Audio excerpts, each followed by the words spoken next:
നാടിനെ നടുക്കിയ ജൈനമ്മ കൊലക്കേസിൽ കുറ്റപത്രം സമർപ്പിച്ച അന്വേഷണ സംഘം ഏറ്റുമാനൂർ സ്വദേശി ജൈനമ്മയെ കൊലപ്പെടുത്തിയ കേസിൽ സെബാസ്റ്റ്യനെ പ്രതി ചേർത്താണ് കുറ്റപത്രം. ഏറ്റുമാനൂർ കോടതിയിലാണ് ക്രൈംബ്രാഞ്ച് കുറ്റപത്രം സമർപ്പിച്ചത്.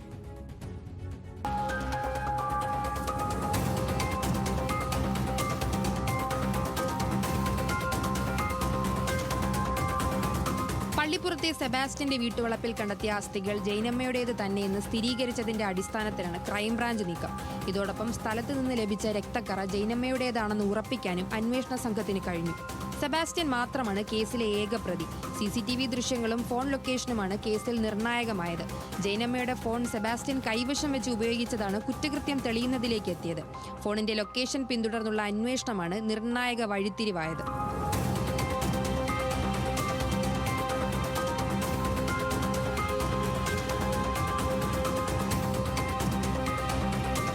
കോട്ടയം അതിരമ്പുഴ സ്വദേശി ജെയിൻ മാത്യു എന്ന ജൈനമ്മയെ 2024 ഡിസംബർ 23 കാണാതായത്. ധ്യാനകേന്ദ്രത്തിൽ പോയി ദിവസങ്ങൾ കഴിഞ്ഞിട്ടും കാണാതിരുന്നപ്പോൾ ബന്ധുക്കൾ പരാതി നൽകി. മൊബൈൽ ഫോൺ ലൊക്കേഷൻ വഴിത്തിരിവായി. ഫോൺ റീചാർജ് ചെയ്യുന്ന CCTV ദൃശ്യവും പോലീസിന് ലഭിച്ചു. സെബാസ്റ്റ്യൻ വിറ്റതും പണയം വെച്ചതുമായ ജൈനമ്മയുടെ സ്വർണ്ണാഭരണം ചേർത്തലയിലെ ജ്വല്ലറിയിൽ നിന്ന് കണ്ടെടുത്തിരുന്നു. സെബാസ്റ്റ്യന്റെ പള്ളിപ്പുറത്തെ വീട്ടുപരിസരത്ത് നടത്തിയ തിരച്ചിലിൽ 10-ലധികം അസ്ഥികഷ്ണങ്ങളും സാരിയുടെ ഭാഗവും ഷോളും ചെറിയ ബാഗും കൊന്തയുടെ ഭാഗവും കണ്ടെടുത്തു.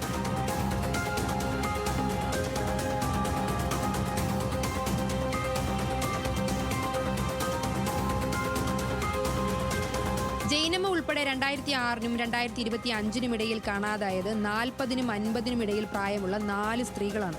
6 വർഷത്തെ ഇടവേളയിലാണ് ഓരോ സ്ത്രീയെയും കാണാതായിരിക്കുന്നത്. 2006-ൽ ബിന്ദു പത്മനാഭൻ, 2012-ൽ സിന്ധു, പിന്നീട് 2024-ൽ ജൈനമ്മയും. മറ്റ് 2 കേസിലും സെബാസ്റ്റ്യനെ പ്രതി ചേർത്തിട്ടുണ്ടെങ്കിലും തെളിവുകളോ സാക്ഷികളോ ഇല്ലാത്ത അവസ്ഥയാണ്. കുടുംബ പ്രശ്നങ്ങളോ മറ്റു കാര്യങ്ങളോ കാരണം ഒറ്റപ്പെടൽ അനുഭവിച്ചിരുന്നവരാണ് സെബാസ്റ്റ്യന്റെ ഇരയായിരുന്നതെന്നാണ് പോലീസ് പറയുന്നത്.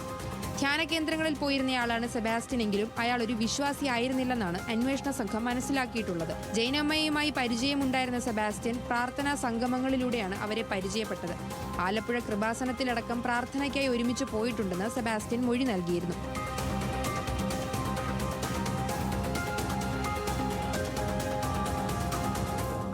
ന്യൂസ് മലയാളം, കോട്ടയം.